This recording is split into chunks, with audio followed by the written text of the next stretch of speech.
Eh bien, bonjour à tous et à toutes, c'est Monsieur Kazitra et on se retrouve sur quel micro me conseilles-tu pour du broadcast, pour éventuellement aussi de la radio. Évidemment, les prix seront quand même assez élevés, donc ça va vraiment correspond éventuellement à des vrais milieux bien définis. Après, pour les personnes à petit budget, j'ai déjà fait une vidéo évidemment sur les différents styles de micro pour pas trop cher, que ce soit en USB. Donc là, on va se focaliser sur un côté un peu plus... Ceux qui ont à peu près les moyens pour acheter un micro un peu plus haut de gamme ou milieu de gamme qui est un petit peu entre les deux.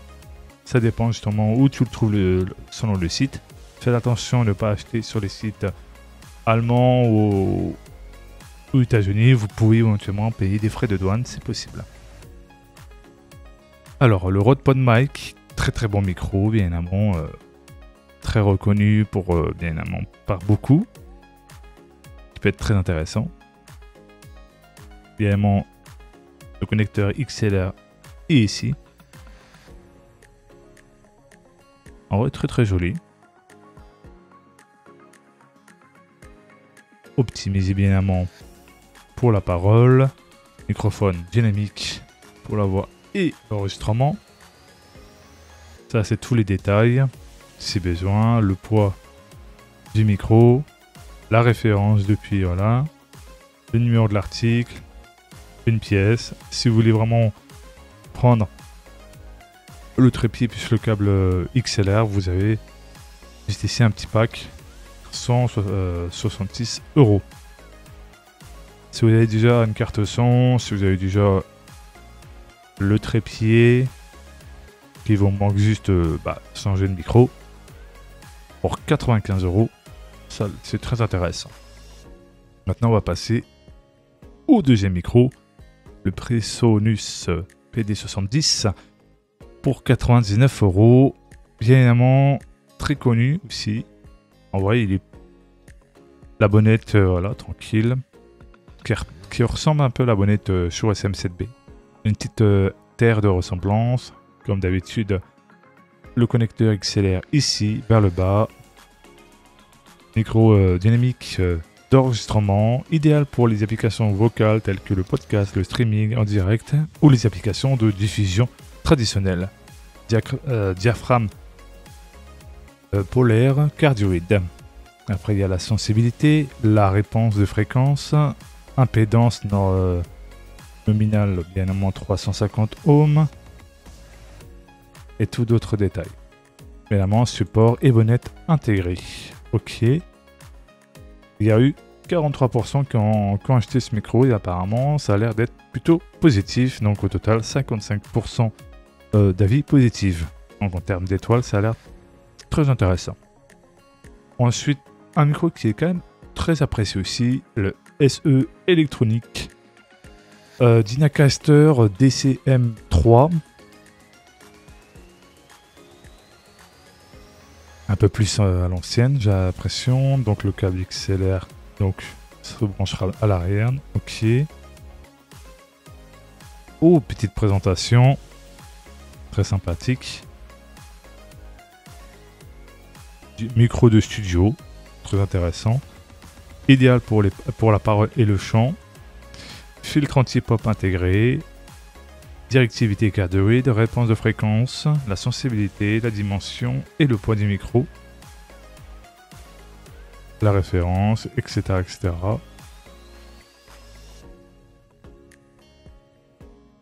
Et les avis sont plutôt quand même assez positifs. Donc pour seulement 89 €. Ensuite, on va se baser un peu plus haut de gamme. Donc vous avez Universal Audio SD-1. Un micro qui ressemble vachement quand même au Shure SM7B.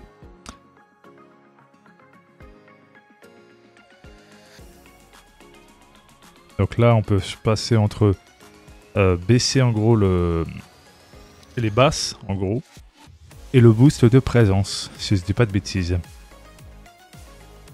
En gros, mettre plus de présence, moins de low basse pour éviter d'avoir un trop large spectre. Selon le type de voix. Après, il faut vraiment aimer le blanc, on va dire, en termes de couleur. Ça dépend des goûts des couleurs. Pour 269 €. Ensuite, passons après, bien évidemment, celui-ci. Mais comme vous pouvez voir, les détails ici. Convient pour l'enregistrement et les applications en live. Directive cardioïde, réponse bien évidemment de fréquence. La sensibilité, l'impédance, le pré-réglage. Connexion XLR. Le diamètre, le poids du micro. Et quand même 61% de personnes qui ont acheté bien évidemment ce micro. Très intéressant. Ensuite, on va passer à Audio Technica BP40. Je vois souvent dans des vidéos ce genre de micro.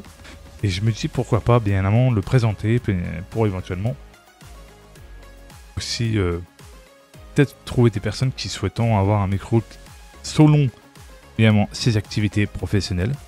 Or, oui, c'est un sacré budget, 328 € quand même, il faut avoir un sacré budget. Après, si tu as déjà le matos derrière, il te faut juste un micro de qualité, à la rigueur ça passe, mais 328 €, c'est quand même un sacré budget. Il faut avoir vraiment l'argent pour, et surtout vraiment la raison pour laquelle vraiment tu veux l'acheter à ce prix.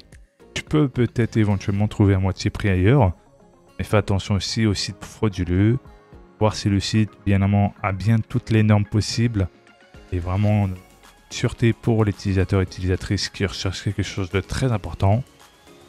On va dire la sécurité, la qualité des produits, être sûr que le site est vraiment fiable. Très important. Ah oui, quand même, c'est une sacrée bébête. Alors, micro dynamique large membrane, micro pour diffusion, directive hypercardioïde, réponse de fréquence 1, impédance, sensibilité, dimension. Ah oui, 62% qui ont acheté.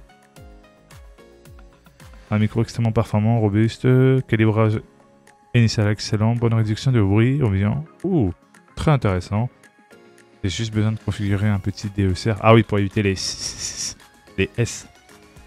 Donc ça se règle si vous avez déjà une carte son, vous savez comment vous y prendre. En vrai, ça devrait passer. Assez simple. En tout cas, j'espère que cette vidéo, pour les côtés un peu plus professionnels, ceux qui veulent avec un petit peu budget, je ferai en sorte un petit peu penser à vous.